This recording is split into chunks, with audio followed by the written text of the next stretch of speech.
એવી આપણી સમાધિઓની પરંપરા છે.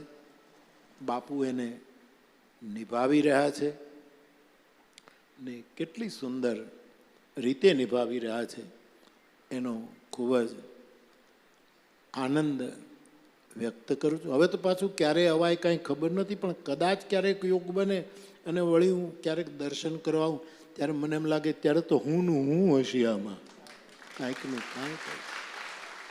સાહેબ, અમને આ મારું 79મું વર્ષ છે, 65 વર્ષ તો કથા કરતાં કરતાં થયા છે, પણ અમને હજી આવી ટેકનિકની ખબર નહોતી કે દોરડા બહાર ન હોય ને અંદરથી નીકળી જાય અહીંથી આમે. છેલ્લામાં છેલ્લી ટેકનિક જે સાઉન્ડ સિસ્ટમની બાપુએ હશે, સાધુ આવો હોવો જોઈએ. સનાતનને પકડી અને આજનું વૈજ્ઞાનિક જગત શું ઈચ્છે છે એનો સદુપયોગ કરે. વિનોબાજીને